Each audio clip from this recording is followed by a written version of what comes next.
आज हम अभ्यास कक्षा 6 के गणित विषय का अभ्यास 3C के बारे में पढ़ेंगे। इससे पहले कि अगर आप लोग हमारे यूट्यूब चैनल को सब्सक्राइब ना किए हो तो जल्दी से सब्सक्राइब कर लीजिए और बेल आइकन को भी दबा लीजिए, जिससे कि हमारे आने वाले वीडियो का हर नोटिफिकेशन आपको मिलता रहे। चलिए देखते हैं अभ्यास 3C का ये पहला सवाल दिया गया है।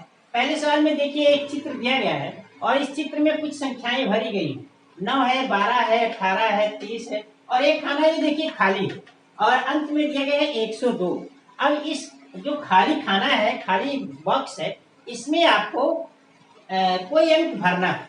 इसमें देखिए एक हिंट भी दिया गया है 9, 12, 18 और 30। अब देखते हैं ये हिंट दिया गया है कि 9 में 3 जोड़ते हैं तो 12 मिलता है, 12 में 6 जोड़ते हैं तो 18 मिलते हैं, फिर 18 में 12 जोड़ते हैं तो हमें 30 मिलता है। और देखिए इसमें भी कुछ हमें संबंध नजर आता है, 3, 3 दूनी 6, 6 दूनी 12। जाहिर सी बात है कि जो नियम यहाँ लागू है इसके आगे भी वही नियम लागू होगा। तो अगर देखिए कि 3 दूनी 6, 6 दूनी 12 हमने इसमें जोड़ा तो अगली संख्या में 12 दूनी हम 24 जोड़ते हैं। तो 24 जोड़ते हैं तो देखिए हमको क्या मिलता है, हमें अगर 24 जोड़ते हैं तो 54 मिल जाता है। फिर देखिए उसके बाद एक संख्या 102 दी गई, तो 102 में अब इसी नियम को हम आगे बढ़ाते हुए 3, 3 दूनी 6, 6 दूनी 12, 12 दूनी 24, 24 दूना 48 जोड़ते हैं। तो देखिए 54 में हम 48 अगर जोड़ लेते हैं तो देखिए हमको कितना मिलता है। तो हम देखते हैं कि अगर 54 में 48 जोड़ लेते हैं तो हमको 102 मिल जाता है। तो इस प्रकार से इसी नियम के तहत यहाँ आपका जो खाली जगह है, खाली जगह पे आपका ये 54 भरा जाएगा। तो देखिए 54 विकल्प नंबर 2 में दिया गया है, इसका मतलब कि विकल्प नंबर 2 सही है। आइए अब ये देखिए सवाल नंबर 2। सवाल नंबर 2 कहते हैं कि निम्नलिखित पूर्णांकों का पूर्ववर्ती संख्या ज्ञात कीजिए। अब पूर्ववर्ती संख्या समझ लीजिए किसे कहते हैं। पूर्ववर्ती मतलब पूर्व, पहले, पहले की संख्या, यानी जो संख्या यहाँ दी गई है उसके पहले वाली संख्या को पूर्ववर्ती संख्या कहते हैं। जैसे 4 के पहले 3 आता है तो 3 उसका 4 का पूर्ववर्ती हो गया, 3 का पूर्ववर्ती 2 हो गया। मतलब कि जिस संख्या का हमें पूर्ववर्ती संख्या निकालना है, अगर उसमें से हम एक कम कर दें, 1 माइनस 1 घटा दें तो हमें उसकी पूर्ववर्ती संख्या प्राप्त हो जाती है।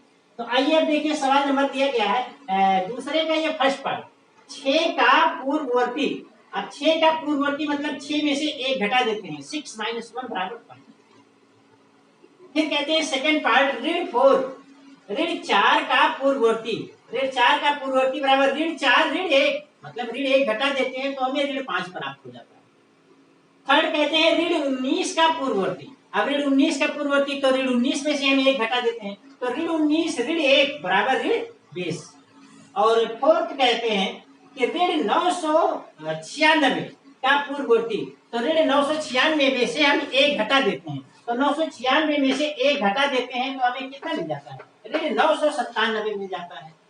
और अंतिम कहते हैं पांचवा की 0 का पूर्ववर्ती। अब 0 का पूर्ववर्ती तो 0 में से 1 घटा देते हैं तो 0 माइनस 1 बराबर माइनस 0, सॉरी माइनस 1, तो 0 का पूर्ववर्ती ऋण 1 हुआ। देखिए बच्चों सवाल नंबर 3 है। सवाल नंबर 3 में कहते हैं खाली स्थान में आपको बड़ा और छोटा का निशान धरना है। का, खा, गा, ये 3 सवाल दिए गए। तो देखिए ये खाली स्थान में भरने के लिए हम सबसे पहले इसे हल करेंगे तभी हमें पता चलेगा। तो आइए का को हल करते हैं। तो सबसे पहले हम इसका लेफ्ट हैंड साइड देते हैं। लेफ्ट हैंड से का लेफ्ट हैंड साइड दिया गया है धन 3 धन ऋण 6, धन 3 धन ऋण 6, और इसे हल करते हैं तो ये देखिए धन और ऋण का गुणा ऋण हो जाता है तो धन 3 ऋण 6 हो जाता है और इसका उत्तर आपका ऋण 3 हो जाता है। जब राइट हैंड साइड देते हैं तो राइट हैंड साइड ये ऋण 3 ऋण 6 और ये ऋण गुणा होकर धन हो जाता है तो ऋण 3 धन 6 हो जाता है और इसका उत्तर हो जाता है धन 6। अब देखिए लेफ्ट हैंड साइड आपका ऋण 6 और राइट हैंड साइड आपका धन 6, ऋण 3 और राइट हैंड साइड आपका धन 3 होता है। तो देखिए धनात्मक संख्या ऋणात्मक संख्या से हमेशा बड़ी होती है तो आपका लेफ्ट हैंड साइड क्या हो गया, छोटा हो गया राइट हैंड साइड से। इसका मतलब कि यहाँ आपका छोटे का निशान धरा जाएगा इस प्रकार। खा में देखिए, यहाँ भी देखिए अगर लेफ्ट हैंड साइड लेते हैं तो ऋण 21 ऋण 21, ऋण 21 ऋण 21, और ये ऋण तो बुरा होकर धन हो जाता है तो ये हो जाता है ऋण 21 धन जी 21, और ये मिलके हो जाता है 0।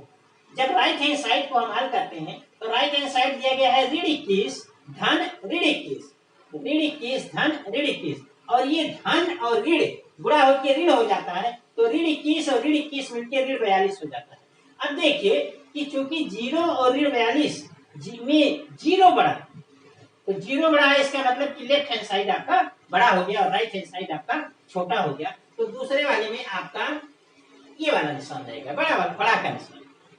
गांव में देखिए इसमें दिया गया है लेफ्ट हैंड साइड दिया गया है बायां पक्ष ऋण 27 ऋण धन 27, तो ऋण 27 ऋण धन 27, ऋण 27 ये धन और ऋण का गुणा होकर ऋण हो जाएगा, तो ये आपका ऋण 27 और ये ऋण 27 और ऋण 27 मिलकर ऋण 54 हो जाएगा। और जब राइट हैंड साइड लेते हैं तो राइट हैंड साइड की 27 ऋण धन 45, तो देखिए 27 ये धन और ऋण का गुणा ऋण हो जाएगा, ऋण 45 और 27 ऋण 45 ऋण 18 हो जाएगी। अब देखिए कि ऋण 54 और ऋण 18 में ऋण 18 बड़ा है, ऋण 54 छोटा है, तो इसका मतलब कि लेफ्ट हैंड साइड छोटा हो गया राइट हैंड साइड से, तो यहाँ आपका ये छोटे का निशान हो जाएगा। और इस प्रकार से ये आपका तीसरा सवाल हो गया। देखिए ये चौथा सवाल दिया गया है। चौथा सवाल में एक ये आयत दिया गया है, इसमें कुछ संख्याएं भरी हुई है, 13 है, 11 है, 9 है, 7 है, 67 है, 27 है और 7, और इसमें एक जगह खाली। अब इसमें देखिए किसी प्रकार से एक संबंधित है और उसी संबंध के अनुसार इसको भी भरना है, इस खाली जगह को, उस संबंध को पता लगा के खाली जगह को भरना है।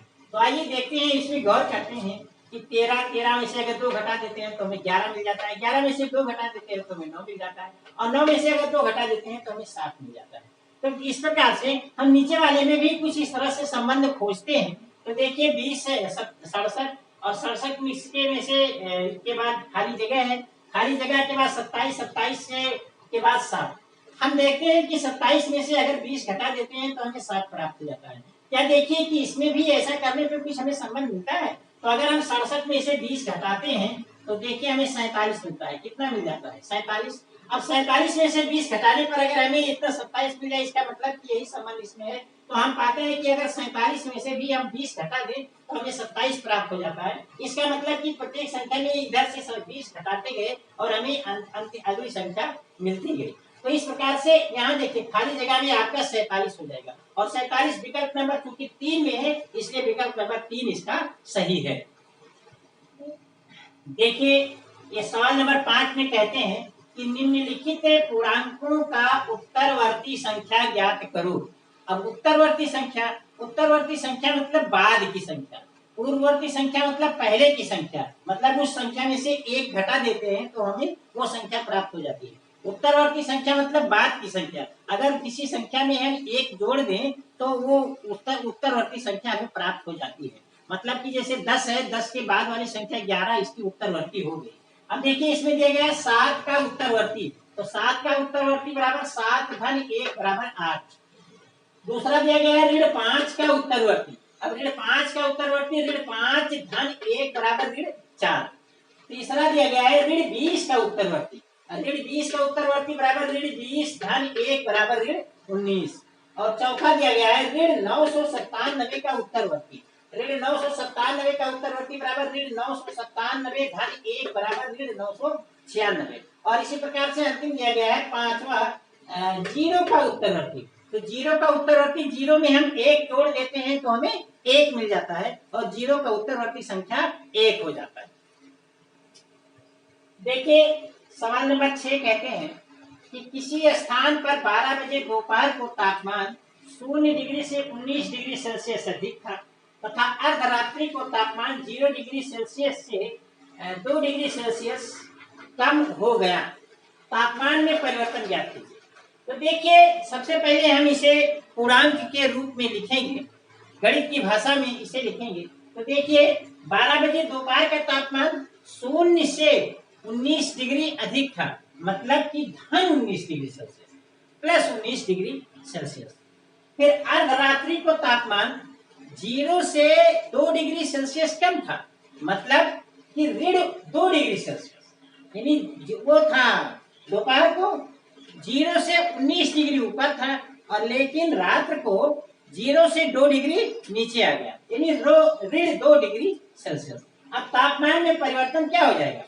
19 ऋण ऋण 2 और ये ऋण मिलके धन हो जाएगा, तो 19 - 2 बराबर 21 डिग्री सेल्सियस इसका उत्तर हो गया। तापमान में परिवर्तन 21 डिग्री सेल्सियस का होगा।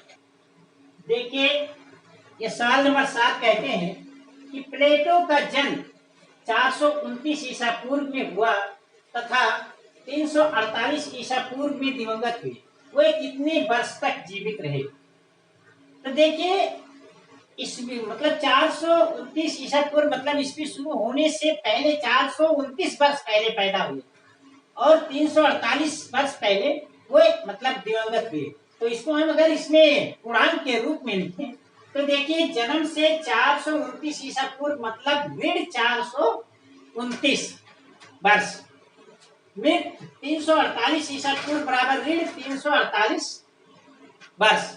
अब देखिए इनका जीवन काल हो गए, जब ये मरे तब इसमें हम जन्म के वर्ष को घटा देते हैं तो हमें प्राप्त हो जाता है। तो ऋण 348 ऋण 429 और ये ऋण मिलकर धन हो जाएगा। तो ऋण 348 धन 429 और ये बराबर अगर 429 में से 348 घटाएंगे तो हमें 81 वर्ष प्राप्त होगा। यानी प्लेटो का जीवन काल 81 वर्ष का था। देखिए ये सवाल नंबर 8 दिया गया है। समुद्र तल से अधिकतम गहराई वाला बिंदु 11,600 मीटर है नीचे है और अधिकतम ऊंचाई की पर्वत चोटी समुद्र तल से 8,846 मीटर ऊंची है। गहराई वाले बिंदु से चोटी की ऊंचाई बताइए। तो देखिए यहाँ दोनों स्थितियां हैं, माइनस और प्लस यानी ऋणात्मक। अगर हम पृथ्वी समुद्र तल को हम 0 मान लेते हैं तो उसके ऊपर जाएंगे तो वो धनात्मक हो जाएगी और उसके नीचे जाएंगे तो वो ऋणात्मक हो जाएगी। यहाँ विपरीत परिस्थितियां हैं। अब देखिए कि क्योंकि ये समुद्र तल से गहराई वाला बिंदु हम पृथ्वी तल से नीचे जाते हैं तो वो ऋण 11,600 मीटर हो गया और ऊंचाई वाली पर्वत अधिकतम ऊंचाई की जो पर्वत चोटी है वो 8,846 मीटर है। अब देखिए कि गहराई वाले बिंदु से चोटी की ऊंचाई हमें निकालना है तो हम क्या करेंगे, जो अधिकतम ऊंचाई की चोटी है वहां से अधिकतम गहराई वाले को घटा देंगे और हमें ये प्राप्त हो जाएगा। तो देखिए 8,846 ऋण क्योंकि यहाँ से इसमें से इसको घटाना है तो घटा रहे हैं लेकिन ये ऋणात्मक है तो ये ऋणात्मक रहेगा। तो ऋण 11,600। अब ये ऋण और ये ऋण मिलकर धन हो जाएगा। तो 8,846 धन 11,600 मीटर और इस प्रकार इन दोनों को जोड़ेंगे तो 20,446 मीटर हो जाएगा। इसको हम देखिए इस भाषा में भी इस तरह से भी समझ सकते हैं कि अगर मान लीजिए ये आपकी समुद्र तल है जो 0, तो इससे हम गहराई जाते हैं 11,600 मीटर नीचे जाते हैं तब यहाँ पहुंचते हैं और इसके ऊपर जाते हैं 8,846 मीटर ऊपर जाते हैं, यहाँ पहुंचते हैं तो हमें सबसे ऊंची चोटी मिलती है। और अब यहाँ से लेके यहाँ तक की दूरी निकालने के लिए इसको और इसको जोड़ लेंगे, मतलब इन दोनों संख्याओं को जोड़ लेंगे तो हमें इन दोनों का अंतर प्राप्त हो जाएगा। तो इस प्रकार से आज ये अभ्यास 3 समाप्त हो गया। अब अभ्यास 3 में हम आपसे अगले वीडियो